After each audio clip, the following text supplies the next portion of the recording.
Et là, plus de paroles. Enfin, j'avais les mots en tête, mais ça sortait pas. Et du coup, j'étais avec ma copine, c'est à ce moment-là. Et là, je tombe. Ils sont arrivés vite, ils m'ont fait des tests. Et ils ont tout de suite dit, enfin, c'était assez rapide. J'avais la bouche de travers, Ah ouais. euh, paralysie du côté droit Mhm. et plus de paroles. Du coup, elle a commencé à pleurer forcément. Elle est chercher mon père. Par contre, le lendemain, elle était là. Elle a pris un avion dans l'après-midi. Elle devait arrêter le judo d'ailleurs. Parce qu'il disait, ouais, en fait, si tu prends un coup sur la tête, etc., ça peut revenir. Mhm. Enfin, tu vas finir tétraplégique, etc., etc. Et après, quand j'ai repris le judo, Mhm.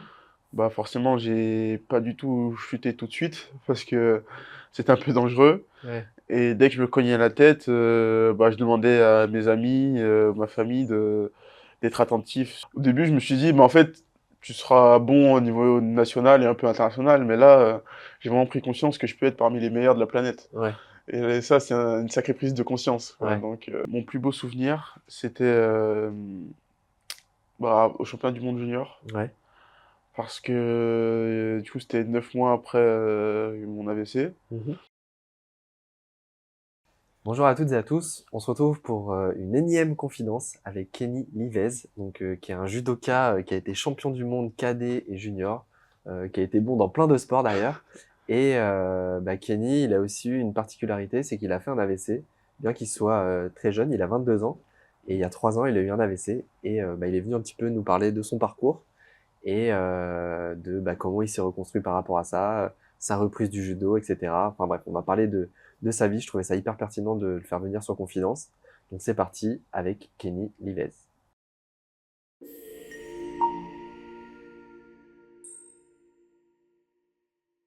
Bonjour Kenny, Bonjour.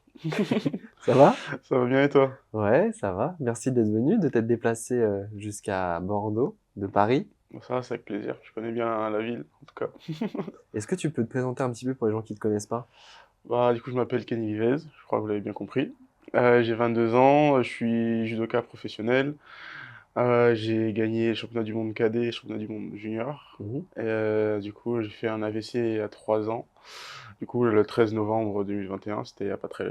C'était il y a 2 jours, là. Et voilà, en parallèle, je suis en école de kiné. Et Mhm. je suis originaire de la Guadeloupe. Ok, donc tu fais plein de choses, tu as fait plein de sports, et il Ouais, t'est arrivé cet écueil dans ta vie, ouais, et ouais. on va un petit peu, bah voilà, euh, on va un peu te poser des questions pour savoir comment tu t'es remis un petit peu de tout ça. Et puis c'est surtout que c'est pas courant finalement que des jeunes soient touchés par les AVC. On n'en parle pas suffisamment, et c'était aussi l'occasion de te faire venir aujourd'hui. C'était pour un petit peu entendre ton témoignage. Tu connais un petit peu le principe de confidence. Mm. J'ai envie, pour briser un petit peu la glace et qu'on apprenne un petit peu à te connaître, que tu nous racontes une anecdote. Donc, c'est parti pour l'instant confidence. Let's go.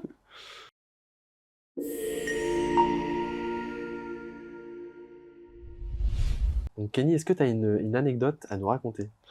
Bah, j'ai une anecdote enfin, quelque chose qui m'est arrivé très récemment par Mhm. rapport à mon doigt, du coup, d'où le bandage.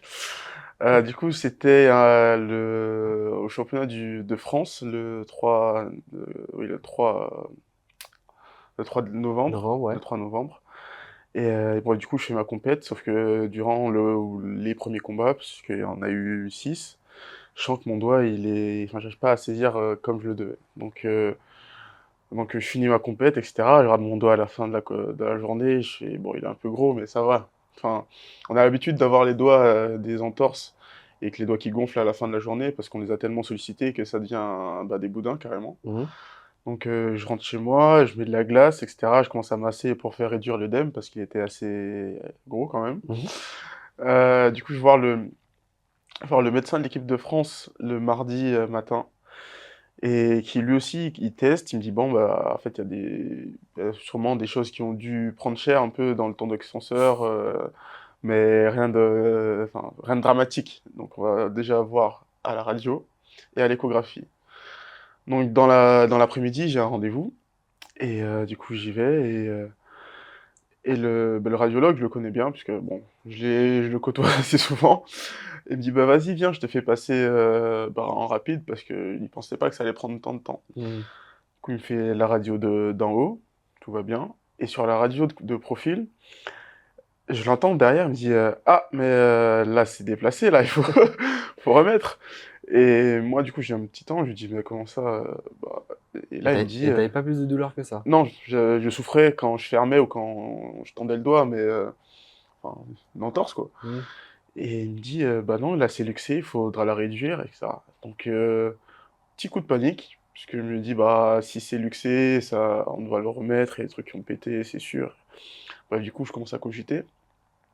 Euh, Direct, je monte à la permanence pour essayer de me le remettre, sauf que bah, la dame, elle veut pas prendre le risque, clairement. Enfin, c'est-à-dire le médecin de permanence. Ah, puis Et, faire comme ça à ouais, froid, ça va pas ouf surtout quand même. que une luxation, faut la réduire dans les 2 ou 3 heures après l'incident, pas 3 jours après. Bah ouais. Parce que les doigts, ce sont des articulations qui s'enraidissent assez rapidement et qui, bah, en fait, une fois que c'est fait, bah, ton corps il a commencé à cicatriser, à même à maintenir les structures en place Mhm. voilà quoi, pour que je guérisse, alors que je devais pas guérir dans cette position. Mhm. Du coup, elle dit non. Je vais voir le médecin du coup de l'équipe de France. Lui, il essaye à 2 reprises. Du coup, il tire sur mon doigt et tout. Je vous épargne les douleurs. Et du coup, ça fonctionne pas. Il me dit bon, bah, je te fais un courrier. Faut que tu ailles aux urgences parce que là, il faut que tu le fasses sous anesthésie, etc. Donc tu t'es fait opérer en fait. Bah, mais attends, mais ça sera le lendemain parce que du coup, je vais aux urgences. Aux urgences, du coup, on me dit oui. Bah, eux aussi, ils étaient sceptiques de me remettre le doigt parce que ça faisait 3 jours. Donc on commence par un gaz, enfin on va dire un gaz hilarant, quelque chose qui te fait mettre un peu dans les vapes Mhm. pour détendre les muscles qui sont autour pour le remettre. Et là, en fait, je sens pas trop le gaz et ils arrivent pas à me le remettre parce que je sais pas, c'est trop raide ou je suis pas assez relâché. Donc ils essayent un gaz plus fort, enfin qui est du coup en intraveineuse directement. Mhm. Et là, normalement, la dose maximale c'était 100 millilitres, je crois. Et là, ils mettent 10 par 10. Et ils arrivent à 100, ils me regardent, ils disent bah ça va, je dis bah ouais. J'étais aussi présent qu'au début, quoi. Donc ils montent jusqu'à 150. Et bon là, je commence à voir les premiers effets, forcément. Mais c'était pas ce qu'ils attendaient. Donc ils me disent ouais, bah vas-y, on va mettre de la kétamine, hein. Et j'ai cherché après. Déjà, j'ai vu que l'infirmière, elle cherchait la petite fiole dans un coffre-fort. Du coup, je me suis dit, ça doit être assez Ouais. dangereux, quoi. Et même au bout de ça, ils ont pas réussi à m'endormir. Et il me dit, bah, c'est la première fois qu'on vous met, enfin, qu'on met autant chez une personne qui n'arrive pas à s'endormir. Et Est-ce on que a- c'est lié aussi au fait que, parce que bon, tu t'es grand et puis tu Bah, fais, forcément. parce que tu l'as pas dit, mais tu as été champion du monde donc cadet et junior Ouais. en catégorie. 90 et moins de 100 kilos. Voilà. Donc t'es 100 quand même un beau kilos. bébé, donc c'est pour ça qu'il fallait Ouais. peut-être la dose, Ouais, tu vois. ouais, bah, ils m'ont dit, on t'a mis une dose de cheval, mais t'as pas dormi. Donc, ils ont pas réussi. Et là, la dame, enfin, du coup, le médecin qui était là le soir, me dit, bon, bah, monsieur, vous êtes mon premier échec. J'ai pas réussi à vous remettre le doigt, vous endormir. Donc, demain matin, on vous envoie au bloc. Donc, là, le lendemain, bah, je me retrouvais au bloc, effectivement. Mhm. Alors que la veille, j'étais juste allé pour contrôler mon doigt. Et donc t'as eu quoi concrètement sur ton doigt? Mais du coup, j'ai eu mon doigt qui était luxé et le tendon extenseur qui était arraché aussi. C'est le tendon qui permet de d'étendre les doigts, on va dire, de faire ça, quoi. Mhm. Et vu qu'il était plus là, bah, j'ai un peu beaucoup de besoin de mes doigts au judo. Donc Et voilà. ça, c'est des blessures qui sont courantes au judo? Oui, oui, Ouais. oui, assez parce que en fait, on a beaucoup de traumatismes car c'est un sport avec du grip, avec l'appréhension. Mhm. Et c'est forcément enfin, il y a toujours cette phase de kumikata, ça s'appelle. C'est la phase où on va poser ses mains sur l'adversaire et en gros, on doit pas les laisser faire et lui, du coup, nous, on doit s'imposer. Donc c'est clairement une épreuve de force à chaque fois. Mhm. Donc ce sont les doigts qui prennent en premier. Et c'est quoi les blessures les plus courantes que tu as en judo? Euh, Clavicule, j'imagine? Bah, même pas, hein, ça vient peut-être en 4 ou 5. Ouais. Il y a les épaules, parce qu'on tombe beaucoup sur les épaules. Mhm. Épaules, genoux et chevilles. Voilà. Épaule, genou. Ouais, c'est-à-dire luxation épaule, ligament, Toi, tu t'es côte. étouffé ou pas? Pas mal, ouais. Pas la cheville, parce que j'ai les chevilles assez souples. Mais épaules et genoux, ouais, ça, j'ai pris un peu cher. Parce que du coup, on va parler un petit peu de ton parcours de judoka. T'as commencé le judo à quel âge? Ouais, j'ai commencé le judo à 4 ans. 4 ans. dans le club de mon oncle en Guadeloupe. Mhm. Donc c'était une soirée de famille, on avait tous les cousins qui allaient. Et c'était un moment convivial, quoi. Ok. Et donc, tu as commencé le judo à 4 ans. Est-ce que tu peux nous parler un petit peu bah, justement de tout ton parcours de judoka de 4 ans à peut-être bah, quand tu as atteint un petit peu les plus hauts niveaux? Moi, du coup, j'ai commencé enfin, de 4 ans à, on va dire, mes 12 13 ans. J'ai fait un parcours assez normal. Du coup, je faisais des compétitions, poussin, benjamin, minime, enfin, comme tous les judokas. Mhm. Et en 2015, je rentre au Crêpes en Guadeloupe. Du coup, là, on avait tous les meilleurs judokas de la Guadeloupe. Mhm. C'était une première étape, une première sélection. Et du coup, par la suite, je rentre au Pôle Espoir de Bretigny en 2016 jusqu'en 2018, où là, c'était un premier pas dans le haut niveau, dans le début du haut niveau, parce que je m'entraînais plus, avec plus d'intensité, avec de meilleurs judokas. Et du coup, pour rentrer ça, j'ai gagné les championnats d'Île-de-France minimes. C'était avant le plus grand championnat des minimes. Après, il y a eu le championnat de France. Mhm. Et du coup, en cadet, du coup, jusqu'en 2018, je fais des petits podiums sur les tournois nationaux. Je me classe pas encore aux France. Et du coup, en 2018, je rentre au Krebs, à l'INSEP, pardon, c'est pas du tout la même chose. Donc l'INSEP, t'es rentré, t'avais quel âge à ce moment-là? 16 ans 16 ans? Et t'as quitté du coup la Guadeloupe? à 14 ans. Ok. Ouais, du Ça a dû coup, être compliqué ça aussi d'être un peu déraciné de là où t'as grandi. bah, en fait, c'est un peu paradoxal parce que je suis jeune, enfin, j'ai besoin de mes parents, etc. Mais j'étais tellement heureux de vivre mon rêve et d'être, enfin, de faire ce que j'aime, Mhm. que j'ai pas eu tout de suite ce coup de mou, le cafard, etc. C'était plus tard quand j'ai pris conscience que bah, j'allais pas retourner, quoi, j'étais pas en vacances, Mhm. que parfois c'était dur. Mes parents m'ont suivi 6 mois, du coup de 2000, août 2016 à mars ou avril ou Mhm. février. Après ils sont retournés et que là je me suis dit ah ouais en fait là j'ai plus mes parents. Donc c'est après il y avait ma sœur et mon frère qui étaient déjà sur place. Donc je me suis un peu raccroché à eux et déjà heureusement qu'ils étaient là. Et qu'est-ce qui t'a attiré dans le judo? Parce qu'on en a parlé un petit peu en off. Tu me disais que, parce que tu sais faire quand même plein de choses. Je pense qu'on peut faire la liste. Tu joues du saxophone. Ouais, du Euh, saxophone, enfin j'ai fait du basket, du tennis de table. T'as été champion de Guadeloupe Ouais, en de tennis tennis de de table, table. c'est ce que tu me disais. Ouais, ouais. J'ai fait du badminton aussi. T'as fait du Et foot. j'ai fait du foot. J'ai fait des échecs aussi, ça je t'ai pas dit. Ah ouais, Ouais. d'accord. J'étais dans un club d'échecs pendant un Et qu'est-ce que an. tu n'as pas fait, Kenny? Bah, dans ce classique, etc., il y a du patinage artistique Hein, un je suis peu sûr que t'aurais incité. été bon. Ouais, peut-être bien. Donc, ouais, ça, j'étais assez bon. Et en fait, j'ai choisi le judo. Enfin, ma mère a choisi le judo pour moi. Parce Ouais. que, Parce que du tu me coup, disais que à un moment, le choix était entre le ouais, entre foot, les où deux, t'étais bon, et le judo, et toi, tu privilégiais le foot. Et forcément. c'est ta maman qui t'a un peu poussé, Ouais. la maman qui t'a dit non, non. Non, bah, comme tous les jeunes, je pense, on a toujours ces rêves de footballeur en tête. Mhm. Parce qu'on voit tous à la télé, qui gagnent des millions, ils ont la célébrité, donc forcément ça fait rêver.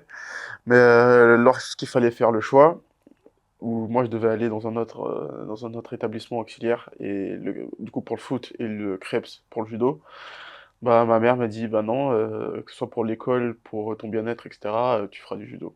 Et elle te l'a expliqué comment, tu te Ouais, comme souviens? ça, hein. Comme Ouais. ça, elle me dit oui, l'établissement, enfin c'était surtout une raison scolaire, parce que l'établissement du coup du football Elle avait peur que n'était, tu t'égares, ouais. ouais, c'est ça, c'était pas un établissement réputé. Et donc ça a été, je pense, son premier argument. Ok. Et si t'étais resté, par exemple, dans le foot, tu serais resté en Guadeloupe ou t'aurais dû venir en France à un moment donné? Parce que, enfin, si je te Euh, pose la question, c'est que ta maman, quand elle a fait ce choix-là de te driver vers ça, c'est-à-dire qu'elle te laisse aussi la possibilité bah, que tu partes finalement aussi de la maison. mm, mm. Moi, je pense que ça aurait été des chemins assez similaires, hein, parce que forcément, si je commence le football, pardon, en Guadeloupe, bah, mon rêve, c'est d'aller dans les plus grands clubs européens. Hmm. Donc, tôt ou tard, fallait que je parte, que ce soit judo ou football. Donc, je pense que c'était un peu préparé. Mais moi aussi, je lui avais dit, parce que j'ai vu ma sœur partir, mon frère, parce qu'ils ont 8 et 6 ans de plus que moi. Mhm. Et quand j'ai vu mon frère partir, je lui ai dit, je crois que j'étais en sixième à ce moment-là. Mm. Et je lui dis, du coup, mon frère, il sort, enfin, nous, on le dépose, on rentre dans la voiture, et je dis à ma mère, ouais, maman, dans 2 ou 3 ans, je vais les rejoindre. Donc, je pense qu'elle a pris ça peut-être pour une blague, ou etc. Mais du coup, avec un peu du recul, elle a dû se dire, bah ouais, il m'avait prévenu. Et donc, du coup, c'est ta maman, donc tu dis, qui t'a un petit peu orienté vers le judo. Bon, t'es quand même content du Oui, quand choix. même. Je T'es, suis quand même content. ouais, t'es quand même content du choix. Qu'est-ce qui, toi, te plaît dans la pratique du judo? Bah, déjà pour commencer, c'est un art martial, donc c'est quelque chose qui se pratique, qui s'intègre et c'est quelque chose qui bon, ça faut que ça fasse partie de ta vie. Hmm. Toi, dans ta famille, ils faisaient beaucoup de judo, tu disais, hein. Mon oncle, ouais, il a fait du judo et c'est surtout lui qui m'a transmis cette passion. Mhm. Après, je pense que tout vient aussi avec avec de l'entraînement parce que forcément, si tu si tu t'entraînes, tu deviens bon et Hmm. tu prends plaisir à être bon dans quelque chose. Après, il y a le fait de faire tomber. Il y a aussi bah, l'entraînement, enfin, dans tous les aspects de l'entraînement, puisque ça c'est vraiment quelque chose que j'apprécie dans le judo, même dans tous les autres, dans les aspects de la vie, quoi. On va dire le processus pour arriver au bout, le chemin, ça c'est vraiment quelque chose qui me plaît. Mhm. Et après, aussi le judo, le fait en fait, c'est deux mecs qui rentrent sur un carré, et c'est presque comme la MMA à petite échelle, mais c'est deux mecs qui rentrent dans un carré, et il y en a un qui doit sortir vainqueur. Donc, Hmm. faut que tu te dépasses, faut que tu te battes, et voilà quoi. Aussi, cet instinct de gloire quand tu finis la journée et que tu es vainqueur. Et toi, donc, t'arrives en France à 16 ans, tu dis? 14. À 14. Ah Ouais. ouais, putain, t'étais jeune de ouf. T'étais jeune. Et donc, du coup, à ce moment-là, tu te retrouves à l'INSEP directement? Ça... Non, je fais 14 ans, de 14 à 16 ans, je suis à Bretigny, du coup au Pôle Espoir. Ok. Et de 16 ans à maintenant, du coup, je suis à l'INSEP. Et comment ça se passe, du coup, ton arrivée en France, ton intégration, parce que t'es quand même loin de tous tes repères. Ouais. Puis même ta vie, elle s'organise finalement autour de ta pratique. Déjà, je rentre en internat, du coup, du dimanche soir au vendredi après-midi. Mhm. C'est-à-dire que de cette période-là, je suis à Bretigny, dans ma chambre, avec des colocs. Du coup, là où je rencontre bah, enfin, mes amis, déjà que je gardais jusqu'à maintenant. Mhm. Et du vendredi après-midi au dimanche soir, du coup, je suis soit chez ma sœur, soit chez bah, la famille de mon meilleur ami. Et donc, voilà, quoi, je vis comme ça. Et donc là, tu pratiques le judo pendant plusieurs années, Mm. et tu arrives à un moment donné quand même Ça à, paye. à un moment où voilà où tu as beaucoup travaillé et tu te retrouves donc est-ce que tu peux nous expliquer un petit peu le championnat du monde, ce que tu as fait cadet et junior, et puis nous raconter aussi bah, c'est les meilleurs souvenirs que tu as eu des 2 fois où tu as remporté ces championnats du monde. Bah, je pense, enfin au début, puisque c'était dans la saison 2018-2019, où j'avais 17 ans, ouais, sur cette période-là. Mhm. Et j'étais pas du tout, enfin ça commence sur les championnats d'Europe cadet, parce que j'étais pas du tout favori. Je fais troisième à une European Cup, du coup, enfin c'est un tournoi pour préparer les championnats d'Europe. Mhm. Je fais 2 fois troisième, une fois septième, donc j'étais pas forcément le favori pour le championnat d'Europe. Et sur cette journée, du coup, bah, je finis champion d'Europe cadet, alors que c'était pas du tout ce qui m'était destiné, on va dire, sur le papier. Et je me rappelle, après avoir gagné, appeler ma mère et du coup j'ai chialé. Et parce qu'en fait c'était tellement inattendu et en fait j'étais dans l'euphorie de la journée et du coup j'ai continué. Mais à la fin, je me suis dit, putain, bah, j'étais champion d'Europe cadet. Mhm. Et je pense que c'est de là où a tout commencé, tout a commencé parce que un mois après, je suis vainqueur du Festival olympique de la jeunesse européenne. C'est une sorte de deuxième championnat d'Europe. Et là, après, 2 mois après, là où je suis champion du monde cadet. Donc, le championnat du monde cadet, c'était plutôt une confirmation Mhm.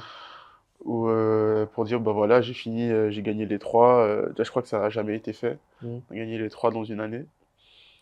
Et puis tu t'es peut-être aussi autorisé à te dire bah ouais en fait je peux être très bon dans ce sport. Ouais. C'était peut-être pas le cas jusque-là. Ouais, bah, au début, je me suis dit, mais en fait, tu seras bon au niveau national et un peu international, mais là, j'ai vraiment pris conscience que je peux être parmi les meilleurs de la planète. Ouais.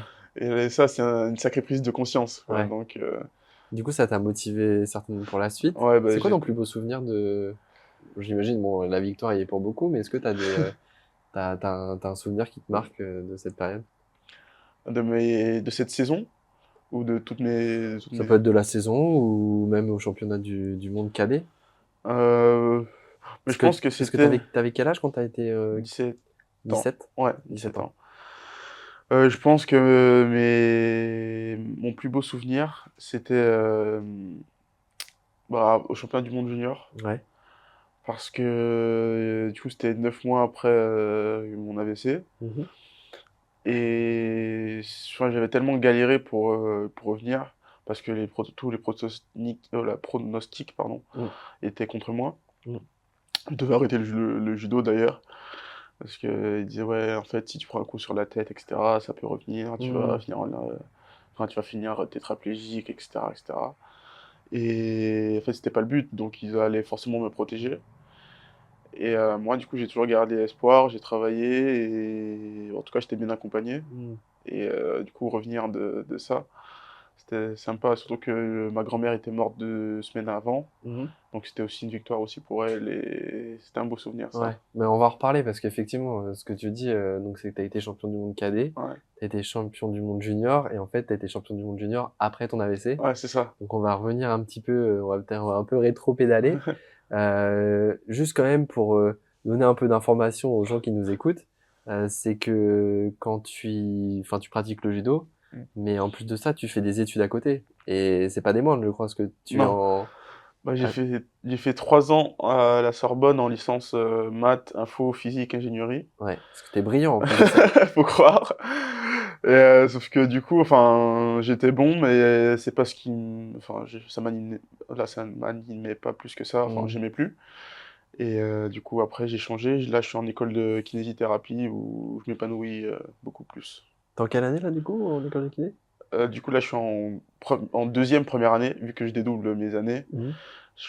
Du coup, j'ai fait 3 ans de licence. Et là, c'est ma deuxième année Ouais, à est-ce que tu l'école. peux adapter ton parcours C'est ça. scolaire en fonction de ta pratique sportive, Ouais, c'est ça. ce qui te permet de dégager du temps, d'entraîner mieux? Bah forcément, puisque j'ai 5 à 6, ouais, 5 heures de sport par jour. Ouais, par Et jour? ouais, Ah ouais, ouais. ouais, effectivement.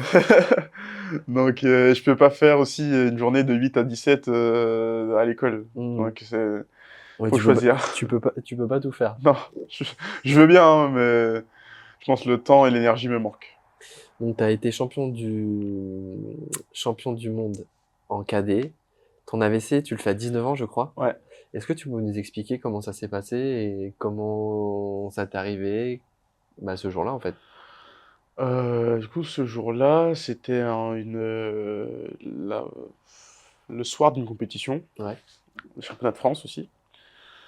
Et durant cette compète, bah, je perds premier tour parce que je me sentais pas bien. Bref, il y avait plein de signes qui pouvaient présager ça, mais bon, on ne les a pas prêté attention. Et du coup, je rentre à l'hôtel, forcément. Et là, on devait aller se peser. Du coup, je suis dans ma chambre.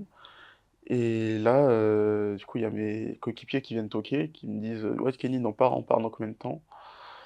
Et je leur dis, ouais, ouais, dans 10 minutes. Du coup, je referme la porte. Et là, plus de parole. Enfin, j'avais les mots en tête, mais ça sortait pas. Et du coup, j'étais avec ma copine, c'est à ce moment-là. Et là, je tombe. Enfin, je pense que m'évanouis, mais forcément, du coup, il fallait que je reste éveillé. Elle appelle les pompiers qui sont venus tout de suite. Toi, t'avais conscience à ce moment-là de ce Ouais, en fait, qui... j'étais là, je regardais. Franchement, j'étais comme ça. Vraiment, j'étais un peu perdu en me disant, waouh, qu'est-ce qui m'arrive? Pourquoi je peux pas parler? Il est où le problème là? Et est-ce que enfin, t'avais connaissance de l'AVC à ce moment-là ou pas du tout? Tu savais plus ou moins ce qui t'arrivait ou... Non, je savais pas ce qui m'arrivait, mais je connaissais. Hmm. Puisque j'avais déjà entendu. Il y a eu des campagnes qui ont été faites où j'ai dû jeter un coup d'œil, mais c'est tout quoi. Hmm. Mais c'est pas quelque chose Et qui puis était surtout aussi jeune, quoi. Ouais, C'est des choses où... vraiment. Surtout que c'est pas. Enfin, les premiers facteurs sont la prise d'alcool et de drogue, ou des antécédents dans la famille. Toi, t'as pas Aucun des d'alcool, trois. aucun des trois, donc Donc je m'attendais pas à ce moment-là, donc c'était un peu un choc. Et après, du coup, enfin, j'ai été au CHU de Perpignan où ils m'ont fait une thrombolyse pour libérer un peu le caillot qui était dans mon cerveau. Mhm. Donc t'as eu un AVC ischémique, c'est Ouais, ça? ischémique, Est-ce c'est que, ça. est-ce que tu peux, je sais pas si tu peux expliquer, par exemple, parce que tu as deux formes, pour ceux qui connaissent Ouais, pas, d'AVC, tu as ischémique et hémorragique. hémorragique. Ouais, Tu as 80% d'ischémique et 20% ouais. d'hémorragique. De ceux que je sais, c'est que l'ischémique, c'est un caillot Mm. qui vient dans une artère du cerveau, c'est-à-dire qui bloque du coup le passage du sang. Et forcément, enfin, le sang, il amène l'oxygène. Et si du coup ton cerveau est privé d'oxygène, t'as des cellules cérébrales qui meurent, Mm. ce qui entraîne du coup, en fait, c'est pas bon. Si Ouais. ton cerveau est privé d'oxygène, bah forcément il y a des dégâts et souvent ils sont irréversibles parce que tu as des séquelles en fonction de la zone du cerveau qui est touchée. Et dans mon cas, c'était en arrière gauche, du coup c'était le langage et la motricité Mhm. qui étaient censés être touchés. Et d'ailleurs, ça a été touché parce que j'ai galéré à parler pendant 3 ou 4 semaines. J'ai dû prendre des cours d'orthophonie et voilà. Et, Et et, et le jour du coup de l'AVC, donc tu dis, il t'emmène à l'hôpital, ouais, aux urgences. T'as été pris en charge rapidement ou pas? ouais, ça va. Franchement, Ouais. en 10 minutes, ils étaient là, puisqu'on était vraiment en face de la gare. En 5 10 minutes, ils étaient là. Parce que ta copine, elle avait peut-être su aussi leur expliquer les signes, ils avaient pris conscience que c'était Bah, c'était ça. ils sont arrivés vite, ils m'ont fait des tests et ils ont tout de suite dit, enfin, c'était assez rapide. J'avais la bouche de travers, Ah ouais. euh, paralysie du côté droit Mhm. et plus de parole. Ce sont les trois signes. C'est-à-dire que, du coup, déjà j'ai essayé de mettre mon jogging, je suis tombé parce que forcément j'avais plus de jambe droite. Mon être serré, la main droite, j'arrivais pas, alors que la gauche, j'arrivais. Donc Mhm. c'était des signes qui sont assez flagrants. Et donc, qu'est-ce qu'ils te font exactement quand tu es à l'hôpital? Tout de suite, ils me font une thrombolyse. C'est comme si c'était enfin, comment dire, enfin, un produit pour libérer des tuyaux. Ouais, Ok. on va dire que du coup, c'est pour libérer le passage du sang. Après, je suis transféré au CHU de Montpellier dans la nuit directement, où je reste une semaine en soins intensifs pour découvrir le pourquoi. Donc là, ils font une batterie de tests. Ouais, c'est ça. Ils trouvent quelque chose. Non, ils trouvent rien. Et ils me renvoient à Paris, où là où je suis suivi par le professeur Osseni, au CHU d'Henri Mondor à Créteil, là aussi où il continue les tests et les IRM pour trouver la cause, Mhm. jusqu'à ceux qui disent, bon, bah, monsieur, on a tout fait, on voit rien. Mais il faut savoir que dans 40% des cas, chez les jeunes, il n'y a pas de raison. Dans l'autre, c'est parce qu'il y a une carotide qui a été sectionnée ou déchirée. Mhm. Et c'est souvent ça d'ailleurs. Est-ce qu'à ce moment-là, tu te dis, ça peut être lié à ma pratique du judo ou pas du tout? Non, aucun cas. Puisque il y en a pas. En fait, c'est pas courant que ça arrive dans le judo. Mhm. Il y en a, c'est parce qu'ils ont un trou, mais ça c'est de naissance dans le cœur. Et c'est-à-dire qu'il y a du sang oxygéné qui se mélange à l'eau, enfin, au sang, pardon, non oxygéné. Et en gros, ça crée des mélanges. Et bon, du coup, forcément, ça fait des dégâts. Mais en aucun cas, je me suis dit que c'était le judo. Et toi, comment tu vis l'annonce de l'AVC? Parce que quand t'es jeune, tu te dis à aucun moment, je peux être victime de ce genre de choses, quoi. Ouais, bah, je me suis dit, écoutez, c'est la vie, hein, j'ai déjà fait, maintenant, il faut aller de l'avant et j'ai juste T'as envie tout de de suite été reprendre dans cette démarche-là. Ouais. T'as Mm. pas eu d'appréhension, de peur? Parce que de ce que je sais aussi, c'est que souvent quand t'as un AVC, t'as des risques aussi de pouvoir en refaire. Ouais. Et t'as pas cette appréhension, ou en tout cas peut-être moins maintenant, mais est-ce que à cette époque tu l'avais? Bah, j'avais des appréhensions sur des signes, du coup. En fait, parfois j'avais mal à la tête et je me disais, putain, merde, c'est ça. Sauf que du coup, pas du tout. Ouais. Parfois, quand j'ai pu reprendre un peu le sport, dès que je me cognais la tête ou quelque chose, j'avais peur parce que j'étais sous anticoagulant. Mhm. Et quand tu fais du judo, ou enfin, dès que tu tapes quelque chose, t'as un bleu énorme ou autre. Et après, quand j'ai repris le judo, Mhm. bah forcément, j'ai pas du tout chuté tout de suite parce que c'était un peu dangereux. Ouais. Et dès que je me cognais la tête, bah, je demandais à mes amis, ma famille d'être attentifs sur les 3-4 heures quand je rentre du judo, parce que ça aurait pu très bien dégénérer aussi. Donc j'avais quand même cette conscience où il fallait que je sois vigilant, mais j'avais trop hâte de reprendre le judo. Et, du coup, donc tu fais une batterie de test, ils n'arrivent pas à savoir ce que tu as. Quelles sont les conséquences, enfin tes séquelles? T'as des séquelles à ce moment-là de ton AVC? Bah, à ce moment-là, oui, c'est surtout la parole, parce que Tu du disais, ouais. coup, enfin, j'arrivais pas à lire une page de livre. J'ai souvent, enfin, je faisais des études à ce moment-là, j'ai quand même travaillé pour passer des examens, mais forcément, j'étais vraiment pas glorieux. Ouais. Ouais, et après, du coup, j'ai fait 3-4 mois d'orthophonie, où j'ai réappris à refaire plusieurs tâches en même temps. Même aujourd'hui, c'est difficile. Tu peux pas me parler, Auto-gestion. hein, et je suis en train de faire quelque chose à côté. Ouais. Parce que forcément, il y a ma concentration qui a pris un coup, mais là, je sens qu'elle commence à bien revenir. Ouais. Et T'as plus du tout de séquelles aujourd'hui. non. Parfois, je cherche un peu plus mes mots, mais vu que j'ai pris l'habitude, bah, je les remplace par autre chose, Hmm. etc. Donc ça Tu va. compenses, ouais. Ouais. Donc les séquelles, c'était principalement donc la parole. Tu Mm. parlais de motricité tout à l'heure. Ouais, c'était possible d'avoir un déficit d'équilibre, mais non, ça va. J'ai rien eu sur ce C'est quand truc-là. même ce qui aurait été embêtant quand même pour la Un pratique, peu, oui. pour Un la peu. pratique du judo. Ouais. Donc là, Kenny, ta rééducation, ça se passe comment après ton AVC? Donc là, j'essaie le maximum de lire, juste pour retrouver du lexique et une fluidité dans la parole. Mhm. Après, du coup, T'as fait de l'orthophonie, tu ouais, disais. j'ai fait 4 mois d'orthophonie, du coup, à 2 fois par semaine. Mhm. J'ai recommencé à faire un peu de sport, de cardio, mais pas au-delà de 80% de ma fréquence maximale. Mhm. Parce que forcément, avec les anticoagulants, bah, mon sang circule mieux, plus vite. Ouais. Donc c'est pas ouf si je vais, Et ça, si les je vais à médecins, ils fond. t'avaient quand même donné l'autorisation de Ouais, pouvoir. bah, je devais reprendre, mais doucement. Ok. Doucement. Et sur cette, enfin, ça a duré combien de temps ta période de rééducation? On va dire, j'ai pu reprendre le judo à fond en avril, Et ton AVC, c'était en? novembre. Ah ouais, donc t'es revenu quand même assez Ouais, rapidement. je suis content.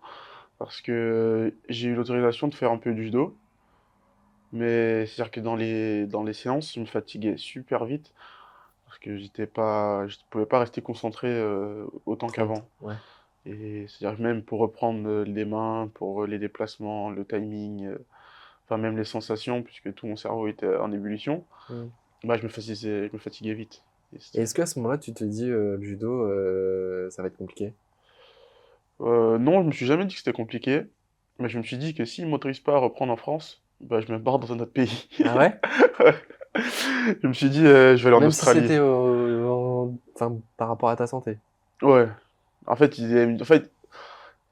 la première raison pour laquelle ils allaient pas m'autoriser à reprendre, c'est parce que eux, ils voulaient se protéger. Parce que si je refaisais un et qu'ils m'avaient autorisé à reprendre, Mhm. bah, c'était leur faute. Mais Donc, après, on n'a jamais su ce que tu disais, même sur cette période de 6 mois. J'imagine que tu as fait d'autres tests, ouais, etc. ouais, mais j'en ai fait. Et donc, je me suis dit, Et si t'as moi. jamais su. Non, non, même maintenant. Après, moi, je pense que, en fait, sur cette journée-là, j'avais une attelle d'épaule qui me serrait vachement le torse et le cou. Et du coup, en la desserrant, ça a dû envoyer. Trop de Enfin, sang d'un ouais, je pense coup. que c'est ma première hypothèse, mais j'en ai pas d'autres. Ok. Après, il y en a qui disaient que c'était le vaccin, puisque c'était contre. Il y avait encore des vaccins contre le Covid, etc. Mhm. Donc, il y a plein On n'a jamais d'hypothèses. vraiment su, ouais. Non. Et est-ce que t'as quand même. Parce que là, ça fait quand même 3 ans maintenant. T'as peur ou pas que. Ou tu te dis maintenant. Ouais, c'est un peu bête comme question, mais. Te dire que t'as peur, j'imagine que oui. Mais après, tu te dis pas. Non, franchement, je n'ai même pas peur, hein. Je me suis dit, à ce moment-là, pour l'instant, dans ma vie, j'ai aucun regret, donc je suis content. Donc Mhm. si je meurs demain, bah, parce que là, j'ai pas eu des choses que je devais faire que j'ai pas fait, Mhm. mais c'est plutôt des choses que j'aurais aimé encore faire, qui me feraient chier, mais non, bah, je me dis, de toute façon, je vis ma vie et Si ça doit arriver, bah, on va prendre les dispositions pour, et si ça arrive pas, bah, tant mieux. Et donc, t'as repris le judo 6 mois après? J'ai repris le judo, on va dire, puisque pendant que j'étais en rééducation, je me suis fait opérer du genou parce que j'avais un petit cartilage qui s'était détaché de sous ma rotule, donc il fallait l'enlever. Mhm. Donc j'ai pu reprendre le judo début mars. Ok. Début mars, ouais. Progressivement, bien sûr. Pas Et pas les c'est quoi combats qui t'a directs. motivé à reprendre le judo à ce moment-là? Les championnats du monde. Ouais. Ouais, puisque je me suis dit, il faut que j'aille au championnat du monde, il faut que je les gagne. Ouais, c'est vraiment ce qui m'a motivé sur cette période. Mais avant, j'avais 2 tournois pour me préparer au championnat du monde. Et donc, je me prépare, je les gagne. Et du coup, ça me met en confiance pour les championnats du monde. Mais je me dis, faut que je le fasse, quoi, parce que ça n'a jamais été fait. Enfin, je suis le seul Français à avoir gagné le championnat du monde cadet et junior. Mhm. Donc, c'est un objectif. Voilà. Est-ce que tu penses que finalement, ce qui t'est arrivé, tu l'as utilisé pour justement nourrir un peu ce dépassement de toi et de te dire, bah voilà, est-ce que ça a changé ton mindset de conquérant? Bah oui, forcément. Ça aurait été bête de pas de vivre une épreuve comme ça et de ressortir le même. Donc, c'est quelque chose qui m'a transformé, changé. Que ce soit dans la manière de voir la vie et même mon approche à la compétition et autour, quoi. C'est-à-dire que je profite un peu plus de ma famille. Je passe des moments de qualité où je les savoure vraiment parce qu'on sait que ça peut être le dernier à tout moment. Mhm. Et bah là, je me dis aussi au judo que j'ai plus rien à perdre, hein. J'ai tout à gagner. De toute façon, j'ai frôlé la mort, donc pourquoi pas Tout tenter. écrire, ouais, écrire l'histoire et rebondir encore plus haut. Mhm. Donc, c'est comme ça que je vois les choses maintenant. Écrire l'histoire. Mais tout à l'heure, tu vas nous raconter un petit peu bah, ce moment bah, où tu as été champion du Ouais. monde de junior. Parce que je confonds toujours entre cadet et junior, c'est pour ça que je cherche un peu. Mais avant ça, moi, ce que j'ai envie de savoir de toi, c'est, je pense que tu as des mantras qui te dictent un petit peu au quotidien. Et j'aimerais les connaître et que tu nous les partages. Donc c'est parti pour l'instant. Citation.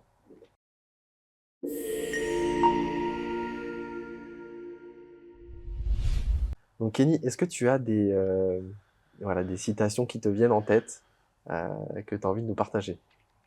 J'en ai 3. Ah ouais. Ouais, ouais, j'ai l'info. Et bah c'est parti. Du coup, le On premier, est tout oui. la première, c'est une citation qui vient de mon coach, Stéphane Frémont, qui nous répétait à chaque fois, bah, tu t'entraînes à la hauteur de tes ambitions. Donc, c'est assez clair, je pense. Si tu travailles à la hauteur de tes ambitions, c'est que si tu as des grandes ambitions, tu dois travailler beaucoup. Si Mm. tu as des ambitions médiocres, bah, tu peux te contenter de faire un entraînement médiocre, tu auras ce que tu as, Mm. ce pourquoi tu t'es entraîné. Donc, et ça, ça me motive à aller à l'entraînement aussi et à me dépasser à chaque entraînement. Mhm. Ça, c'est la deuxième, c'est, enfin, je me dis que la souffrance, elle est temporelle, enfin temporaire ou temporelle, Temporaire. temporaire. Dire que la souffrance, elle est temporaire. Et du coup, quand je m'entraîne, je me dis que, enfin, cet état de fatigue et de souffrance, il sera pas éternel. Tu vas rentrer chez toi, tu vas dormir, tu vas manger, et tu seras limite dégoûté de pas t'être dépassé l'heure d'avant. Mm. Donc c'est quand je suis en entraînement, du coup, je suis à fond et en fait, je prends plaisir à être dans cette souffrance et enfin, dans la recherche de moi-même et de ma vérité, quoi. Mm. Toujours pousser au plus loin les limites. Ouais, c'est ça, c'est ça. Et, Puis je sais plus, il y a une citation aussi qui dit, alors je sais plus ce que c'est exactement.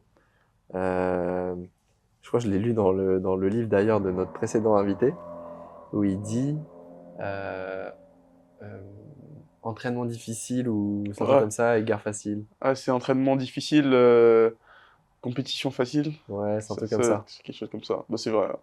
Après, tu peux pas dire que plus si tu t'entraînes dur, bah, les autres ils s'entraînent aussi dur que toi. Donc, Mm. c'est-à-dire que tout le monde s'entraîne dur, mais la compétition elle est pas du tout facile. Donc juste, enfin, l'entraînement ça sert surtout à réduire cette marge d'incertitude et à avoir confiance en tes capacités. Mm. Et donc du coup, la troisième citation? La troisième, c'est mon père qui me dit quand tu profites, laisse aucune miette. Et ça, c'est vraiment c'est l'autre partie du coup de la vie qui est hors entraînement. C'est-à-dire que quand je suis entraînement, je suis entraînement, je suis à fond. Mais quand je profite ou quand je suis en vacances ou quand je me repose, bah, je fais ça aussi à fond où voilà quoi, je profite et je laisse Et tu aucune limite. profites comment alors, Kenny? C'est quoi Bah, tes hobbies autres que le judo? Les alors, échecs? échecs, j'aime bien lire, la photographie, enfin, ouais, la photo. Mhm, Ouais, j'aime bien aller aussi au cinéma. mhm. Et, euh, et voyager, pas tant que ça, mais puisque ça me fait un peu chier de découvrir les monuments et tout, de marcher, ça me fait chier. Donc, on va dire, ouais, la musique, lire Tu et la joues d'un photo. instrument, tu disais aussi? Ouais, saxophone, ouais. Ouais. Tu joues d'autres ou pas?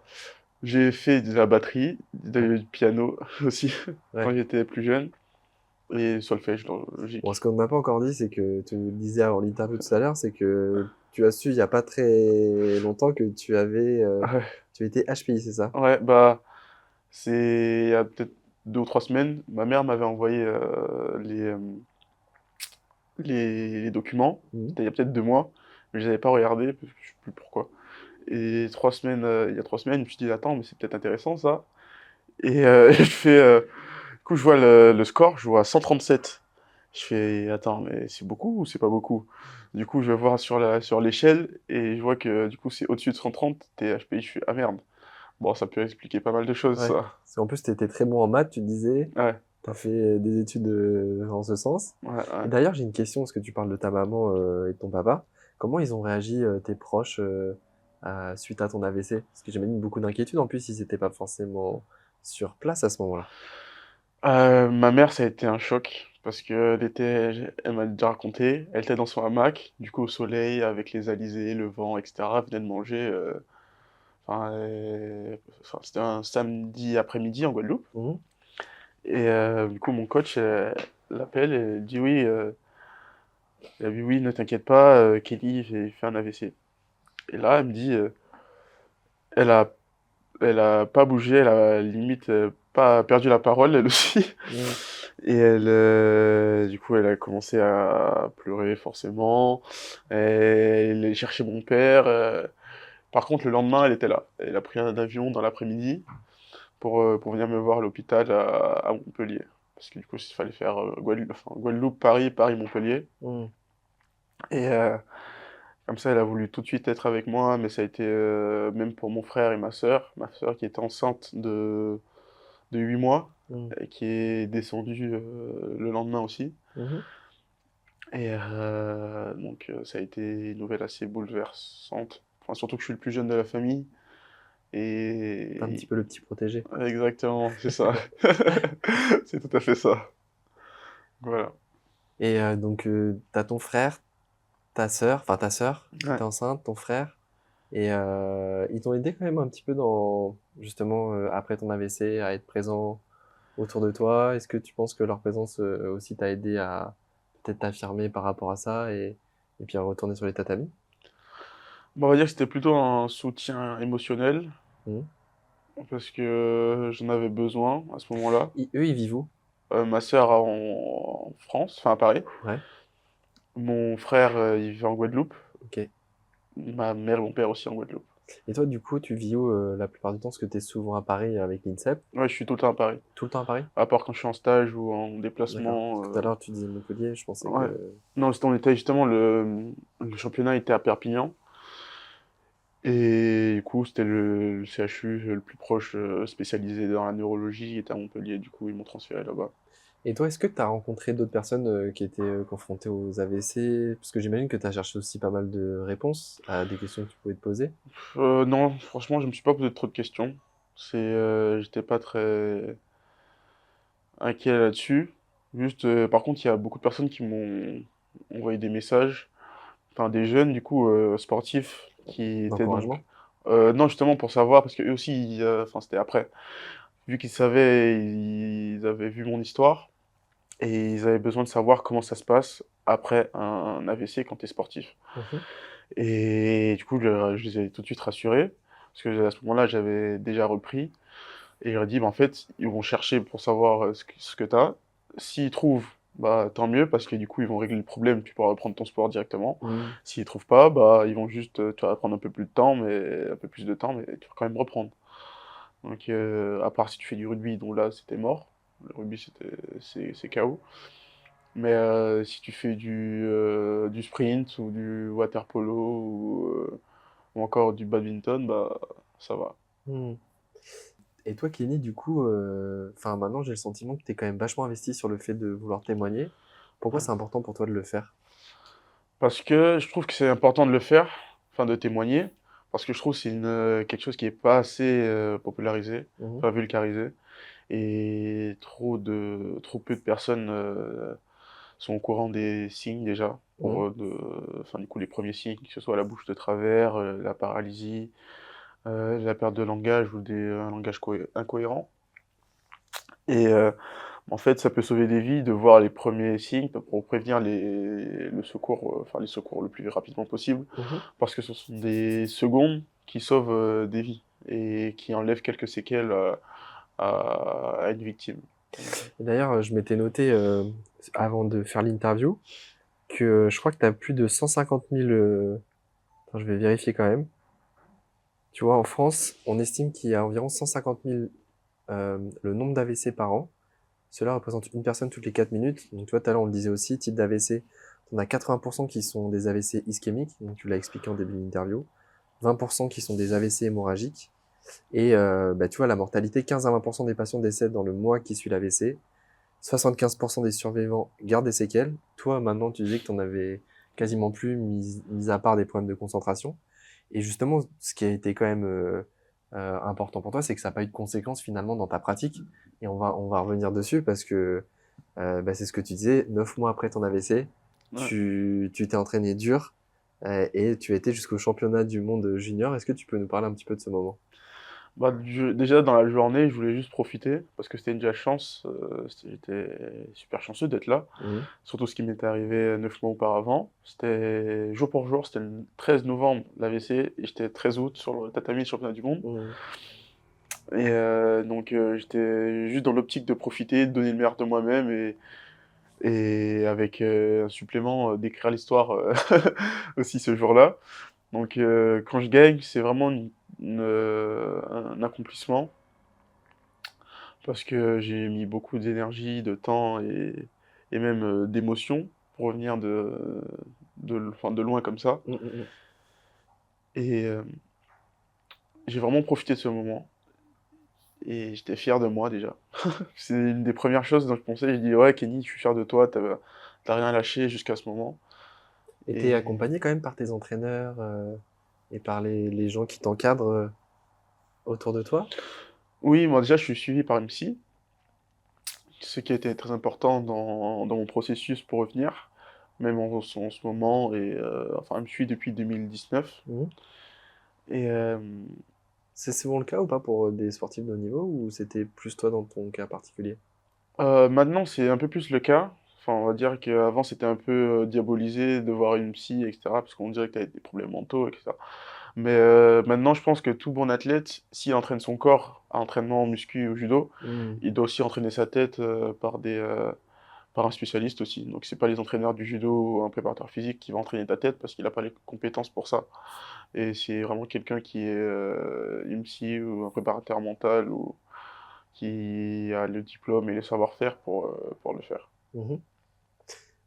Et donc du coup, tu te retrouves, parce que on tige jusqu'au bout là, mais donc tu te retrouves au championnat du monde junior. Est-ce que Ouais. tu peux nous parler un petit peu de la compète en tant que telle, et puis jusqu'au moment où tu as été sacré champion junior, et puis comment t'as reçu et t'as accueilli finalement cet événement-là? Déjà, j'ai fait 4 combats. Ouais, j'en fais 4. Le premier, ça passe, facile. Le deuxième, je crois que je prends un français, donc c'était un peu plus délicat parce qu'on se connaissait très bien. Mhm. Le troisième, c'était quelqu'un aussi, on se connaissait depuis cadet. Donc on se connaissait tous bien. Sauf que le dernier, contre un japonais, Mhm. on ne le connaissait pas. Et du coup, la finale, j'arrive, je gagne en 23 ou 33 secondes, je sais plus. Donc c'était assez court, j'étais content déjà, ma famille, tous mes proches étaient contents parce que j'ai pas fait durer le suspense. Et donc à la fin, franchement, j'étais juste content d'être là et d'avoir gagné parce que de un, j'ai écrit l'histoire et deux, bah, je dis, bah voilà, c'est possible de revenir 9 mois après un AVC, et même si tous les pronostics étaient contre le fait que je puisse reprendre le judo, et voilà. Et Donc, encore moins gagner certainement les... sûrement, ouais. Donc, ouais, je suis Et content. donc ça, c'était il y a combien de temps? C'était en 2022, le 13 août 2022. 13 août 2022. C'est Donc ça. là, ça fait deux Ouais, un ans, peu plus de 2 ans. un peu plus de 2 ans. 2 ans, 2 mois, Et donc 3 là, donc mois. tu continues le judo. Ouais, je Là, continue le maintenant, judo. t'es en Je suis en senior, toujours dans senior. la catégorie des moins de 100. Ouais. Là, je suis encore en train de m'adapter parce que c'est pas du tout le même judo junior senior. Mhm. Donc là, du coup, je reprends mes marques et je me sens de mieux en mieux. Donc voilà quoi. Trop bien. Trop bien. Euh, Ah si, j'ai une question. D'après toi, c'est quoi les valeurs que le judo t'a inculquées, qui t'a permis de surmonter l'épreuve que t'as traversée avec l'AVC? Les valeurs que le judo m'a apporté, c'est la rigueur, la discipline, et ouais, franchement, Pas vouloir tout de suite, peut-être? non, parce que je l'ai encore, ça. Franchement, si je pouvais être déjà champion olympique, champion du monde, etc., forcément, on l'aurait pris. Mais c'est vrai que ça apprend aussi la patience et de travailler dur pour obtenir ce que l'on veut. Et du coup, t'as pas fait les Jeux Olympiques Non. de Paris 2024? Ouais. Et ça, c'est à cause de l'AVC? C'est à cause des performances qui étaient pas... Non, en fait, déjà, vu que c'était enfin, les jeux qui étaient à la maison, ils pouvaient prendre n'importe qui dans la catégorie. Mhm. Et ils ont choisi de ne pas me prendre. Et ça, je le respecte parce que j'avais pas les résultats qui allaient avec. Et même, Mhm. j'étais honnête enfin, je suis aussi honnête avec moi. Bah, j'ai pas le niveau encore Mhm. pour prétendre une médaille, puisque c'est bien d'y aller, mais c'est pas. Les jeux, c'est une fois tous les 4 ans, donc il vaut mieux être prêt le jour J. Mhm. Et là, je savais que je n'avais pas le niveau pour décrocher une médaille. Donc, c'est reporté dans 4 ans, où là, j'irai avec les armes et les compétences Donc pour y c'est un peu gagner. le futur projet, c'est C'est ça.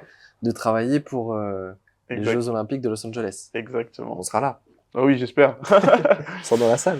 Comment? On sera dans la salle Pas de souci, je pour vous attends. t'encourager. Il faut. Et d'ailleurs, les championnats du monde, c'est tous les ans. Ouais, T'as championnat du monde tous les ans et du coup, bah, les Jeux tous les 4 Olympiques ans. tous les 4 ans. Ouais, Donc ouais, là, l'objectif, c'est de tout rafler et d'aller au jeu. aux Jeux. Ouais. Toujours dans un objectif du coup de step by step, Mhm. où bah, j'ai d'abord gagné des European Cup, après des Grands Slams, après championnat d'Europe, championnat du monde et après les Jeux. On va dire ça c'est le chemin idéal parce que tu coches on va dire toutes les cases. Mhm. Mais si ça se passe pas comme ça, bah j'espère déjà me qualifier pour les Jeux. Parce que Et la concurrence, ça doit être rude aussi au niveau du nombre de... Parce que j'imagine que tu es limité en nombre de représentants de la France dans chaque catégorie. bah t'as une place. T'as une place. Ouais, Ah ouais, donc ouais t'es le meilleur dans ta catégorie. faut être le meilleur dans ta caté, quoi. Exact. Et j'imagine que t'es pas tout seul Non, en mais France. forcément, ce serait trop simple. Non, faut être le meilleur dans ta catégorie, déjà. Et en plus de ça, même si tu es le meilleur dans ta catégorie, faut que tu sois aussi parmi les 20 premiers mondiaux. Donc tu peux être le meilleur dans ta catégorie, mais pas être dans les 20 mondiaux, bah t'iras pas. Ah ouais. Ouais, c'est chaud. Ah ouais, donc c'est quand même très limité. Et ça va, t'es confiant quand même pour la suite? Ouais, je vais travailler, ça va bien se passer. Ouais, faut pas que tu te blesses, quoi. Non, mais là, justement, on recule pour mieux sauter. C'est bien. C'est un beau mindset. Ouais. Est-ce que ouais, t'as des rituels ou des méthodes que tu t'imposes pour être au meilleur de toi-même, notamment dans le sport? Et peut-être d'ailleurs que tu peux transposer ça dans ta vie de tous les jours. Alors, je sais pas encore enfin, le médecin me l'a pas dit, mais je pense que j'ai des TOC. Ouais. Ouais, je pense. Comment dire? Bah, déjà, avoir une bonne alimentation. Mhm. En fonction de moi, ma catégorie, je suis un peu léger, donc faut que je mange riche en calories. Mmh. mais pas de, enfin, c'est-à-dire pas du McDo, et cetera. Enfin, faut que je mange beaucoup du coup, Mmh. mais des bonnes calories. Mmh. Faut que, enfin, je dors plus ou moins tôt en fonction des périodes. Mmh. C'est-à-dire que faut que j'essaie de fermer les yeux entre 23h30, puisque je fais 23h30, 9h30 en sommeil, ça je dors bien. Ouais, tu dors beaucoup, ouais. Ouais, ouais, j'essaie pour bien récupérer aussi. Et ça joue aussi dans la concentration, parce que dès que je dors pas très bien, je le vois Ouais, tu le directement. payes tout de suite, ouais. Ouais. Et après, que ce soit dans mes entraînements, et enfin, j'essaie toujours d'aller au bout de moi-même. Et enfin, quel rituel? Bah, j'ai forcément des rituels avant mes combats. J'essaie d'étirer mon diaphragme pour être mieux, enfin, plus libéré dans le combat, Mmh. pour pas être crispé. Et je pense qu'il y a plein d'autres choses, mais je peux pas encore les dire parce que j'ai pas en conscience, mais c'est sûr. En fait, ta vie, elle est tournée principalement autour du Ouais, judo. ouais, vraiment, vraiment. Bah, après, je me dis que c'est court, ça, je crois que j'ai encore peut-être 10 à 15 ans, et encore 15, Mmh. c'est beaucoup. Mais plutôt 10 ans devant moi, et je vais dire que je me dis, je consacre 10 ans de ma vie à ça, à fond. Comme ça, Mmh. j'ai pas de regrets. Et Bon, en tout cas, tu as su avoir une belle revanche parce que, bah, revenir au plus haut niveau quand, en plus de ça, voilà, tu as traversé cette épreuve-là. Est-ce que tu pourrais donner peut-être un conseil à une personne qui traverserait les mêmes choses qu'à ton âge et peut-être que bah, toi, de par ton expérience, tu aurais des choses à témoigner à cette personne? bah, je dirais de attends, du coup, faut que je regarde la caméra, là, pour parler. Ou tu peux le dire là ou comme tu veux, c'est toi qui choisis. Vas-y, je vais aller là-bas, ça sera plus intense, je pense. Sois intense, Ken. Du coup, si tu es dans cette, si tu traverses un moment difficile ou, enfin, c'était ça, hein, c'était difficile ou si tu es en galère, clairement, c'est ça. Ouais, si une personne qui traverserait peut-être la même épreuve que toi. Ouais, bah, c'était de pas perdre espoir, de garder la foi, et que toute mauvaise situation finit un jour, et on va dire que les beaux jours reviennent à chaque fois. Mmh. Et Voilà. la foi, ça, je sais que ça a une place importante aussi dans Ouais, ta vie. je suis Ouais. très croyant, et Ça t'a aidé ça beaucoup dans ta reconstruction? oui, je pense, oui, ça a été, je pense, l'une des pièces maîtresses, et même encore, ça me guide, donc c'est quelque chose, ça a une grande place dans ma vie. Et moi, Voilà. tu vois, moi, je vais être très honnête avec toi, ça m'étonnait parce que je crois que t'as un tatouage dans le Ouais, dos d'une phrase. Je ouais. pensais que t'allais dire celle-là, tu vois. Ouais, ben je peux la dire, hein, je te dis là ou là-bas? Bah, là-bas. Bah, en fait, j'ai une phrase qui est tatouée, ça veut dire, c'est un verset de la Bible qui est à Romains 8.31. C'est-à-dire que si Dieu est pour nous, qui sera contre nous? C'est, on va dire, l'une des, en fait, ça résume tout. Voilà. Je peux pas dire plus. Et tu vois, moi, je pensais que t'allais nous donner ça à l'instant citation. Ouais, je pourrais. Ouais. Donc ouais, Kenny, je t'ai posé pas mal de questions. On va passer à la FAQ de la commu. Donc pour ceux qui connaissent pas, la FAQ de la commu, j'invite les personnes à me suivre sur mon compte Instagram El Marticino. Et l'idée, c'est de bah, les prochains invités, si vous avez des questions à leur poser, bah, je mets souvent une petite story avec une petite boîte à questions. Et vous pouvez poser vos questions aux futurs invités. Donc voilà, je vous invite à me rejoindre sur mon compte Instagram. Donc c'est parti pour la FAQ de la commu avec Kenny.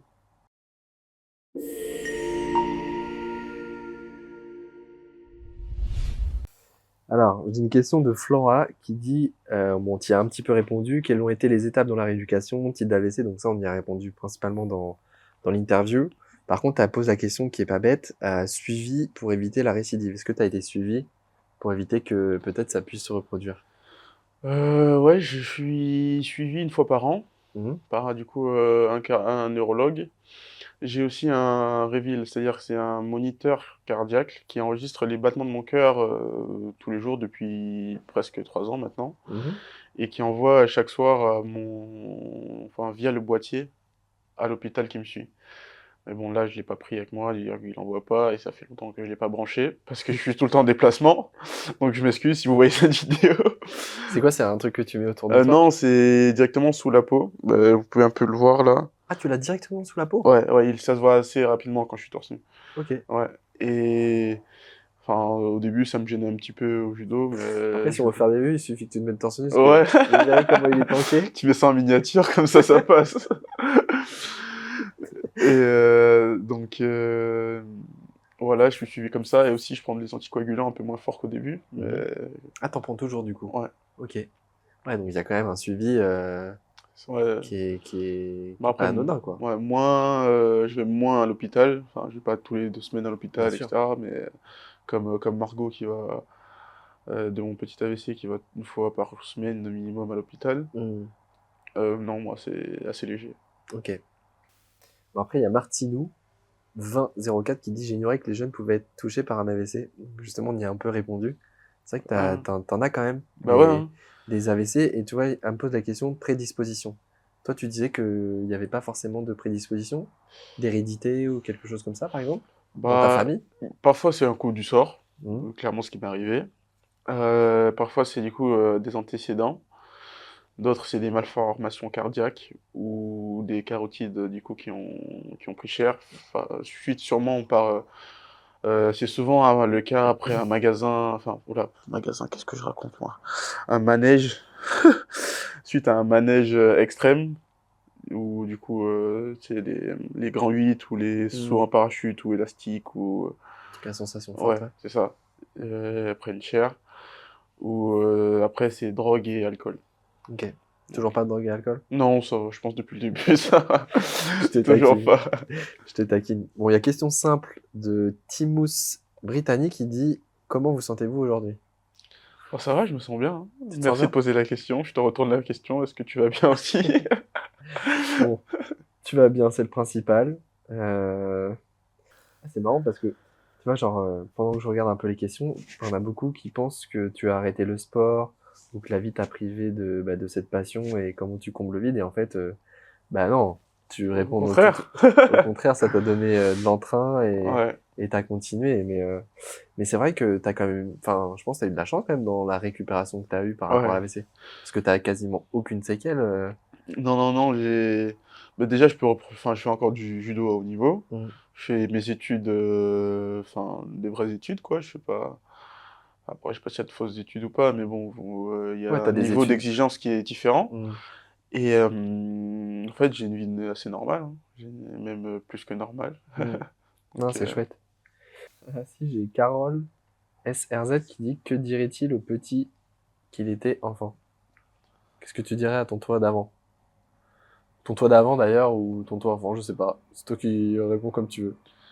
bah, je lui dirais de continuer à rêver que ça va payer. Continuer à rêver et travailler. Ouais, faut jamais s'arrêter de rêver. T'es déterminé, Kenny, hein. Ouais, ouais, je sais bien, je sais bien. T'as Amandine TRSX qui dit: Est-ce que son esprit sportif l'a aidé dans son AVC? Bah, enfin, je pense que ça m'a beaucoup aidé parce que au judo, on apprend à être résilient et à toujours se relever après un échec, une défaite ou une blessure. Donc, pour moi, c'était une blessure comme une autre, certes, pas, enfin, c'était pas visible, c'était Mhm. plutôt mental et invisible, clairement. Mhm. Mais pour moi, c'était un peu le même processus de guérison. Donc, on va dire que ça m'a beaucoup aidé. Ouais. Moi, je pense que le sport, de manière générale, il t'apprend la rigueur et la patience, surtout pour avoir des résultats. Tu sais Ouais. que tu les auras pas du jour au lendemain et que bah, il va falloir travailler dur, être patient. Et puis dans ton Mm. cas, bah voilà, tu as eu raison Ouais, de croire en toi déjà parce que bah, tu as été quand même c'est champion clair. juste après ton AVC. J'ai Elsa VTZ qui me demande des conseils santé pour prévenir des AVC. Mangez bien, Ouais, dormez bien. ouais. Euh, Fumez pas. Tout ce qu'il faut pas faire, quoi. Non, on va dire avoir une hygiène de vie saine. Déjà, elle va réduire la probabilité. Et après, pratiquer du sport pour favoriser la circulation Ouais. Mais sanguine, toi, c'est marrant etc. parce que tu dis ça, Ouais. mais toi, tu faisais déjà tout ça avant Ouais, et t'as quand même été concerné par le sujet. c'est ça. Donc, c'est pour ça que j'ai dit, pour, on va dire, baisser la probabilité d'en avoir un. Hmm. Donc, il sera jamais nul, vu que moi je viens d'une zone géographique assez sismique, on peut jamais prévenir un séisme. Donc c'est pareil. Après, on peut construire des bâtiments anti-séisme, etc., pour pas que ça s'effondre, mais bon, ça Hmm. va pas empêcher que ça arrive. Donc c'est un peu le parallèle que je fais. Et j'ai une dernière question, un monde sans filtre qui demande, selon lui, quel signe la vie a voulu lui envoyer? Ah, ça c'est une très bonne question, ça. Euh, je pense que c'était... je pense déjà ça veut dire que j'ai encore des choses à faire si je suis pas mort ce soir-là, clairement. Parce que j'aurais pu être tout seul. Déjà, c'est pour ça que beaucoup de personnes meurent d'un AVC, c'est car elles sont tout seules. Toi, t'étais avec ta copine, c'est Ouais, ça, c'est ce que ça. tu disais? Et j'étais seul, enfin, du coup, j'étais pas seul, mais si j'étais seul à ce moment-là, du coup, il y aurait eu personne pour prévenir les services d'urgence. Mhm.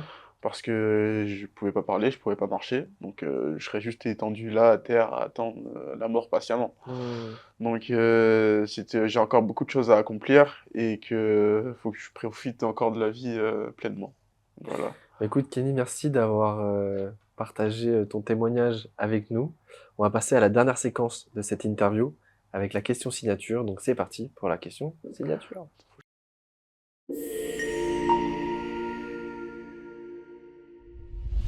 Je réfléchisse là, faut que je réfléchisse. Bête, je peux pas Donc là, ça. il est en off, il est en train de nous dire il faut qu'il réfléchisse parce qu'il n'a pas préparé. Si, depuis hier soir, je réfléchis. Non, mais en gros, donc la question signature, c'est que bah voilà, tu as certainement une personne que tu apprécies, que tu aimerais peut-être voir à ta place et témoigner. Et pourquoi tu trouves que son témoignage il pourrait être pertinent et nous le partager avec nous. Tu parles anglais? Euh, on pourra mettre les sous-titres. Tu parles anglais, toi? Oui, ça va, non, mais c'était par rapport à la personnalité qui est pas francophone. Ouais. Je- Tu la connais ou pas? Non, pas du tout. Ah Non, ouais, mais... tu m'envoies des comme ça, toi. Bah ouais. Ouais, je pense un combattant d'MMA, Mhm. John Jones. Si tu peux l'interviewer, ce serait pas mal. Ou un autre, tiens, McGregor, ce serait pas mal. Ouais, Ouais. ouais, Bon, voilà. T'es optimiste. Oh non, mais j'ai confiance en toi. T'as confiance en moi? Bon, c'est bien. T'as plus confiance en toi que moi-même, j'ai confiance en moi, mais peut-être qu'un jour il y aura McGregor. McGregor, si tu peux venir. Ça- Non, mais j'ai cherché une personnalité que... Ouais, Teddy Riner, pourquoi pas, ou Marie-Josée Pérec, ça Ouais. serait pas Je mal. l'avais rencontré, bon après je l'ai vu à la soirée. J'ai eu l'immense honneur et j'avais eu la chance de faire la soirée prélude à la Fondation Louis Vuitton, Mm. où il y avait plein de stars internationales et il y avait Marie-Josée Pérec qui était là. Et c'est vrai que je sais que c'est quelqu'un en plus de ça qui est très investi Ouais. bah, dans le sport, dans le vivre ensemble, même dans le parasport, etc. Mm, mm, D'ailleurs, mm. Teddy Riner avait encouragé à ce que l'on soit aussi attentif finalement au parasport. Bon, toi, tu fais du sport classique, on va Mm. dire, c'est pas du parasport, mais voilà, c'est aussi bien d'être solidaires les uns les autres finalement C'est vrai, sur tous ces enjeux-là et tous ces sujets-là, parce que ben la preuve c'est que ce soit moi, que ce soit toi, ça peut arriver à tout le monde. finalement à tout le monde. Donc bah écoutez, Teddy Riner, Marie-Josée Pérec, McGregor, si vous regardez cette vidéo, je vous invite à venir sur Confidence avec grand plaisir. En tout cas, j'espère que la vidéo vous a plu. Si c'est le cas, n'hésitez pas à mettre un like, à vous abonner à la chaîne YouTube, à activer la cloche des notifications. Le format Confidence est aussi disponible en podcast sur toutes les plateformes de streaming. Donc tous les liens sont en description. En tout cas, Kenny, je te remercie infiniment. J'espère que ton témoignage, voilà, il va inspirer des personnes. Et puis, voilà, t'es une vraie force de la nature. C'était un vrai plaisir de te recevoir aujourd'hui. Je te remercie infiniment. Et puis, ben, écoute, on se dit Bah, c'était à avec très bientôt. plaisir. À bientôt. Salut tout le monde. Ciao, ciao. Ciao.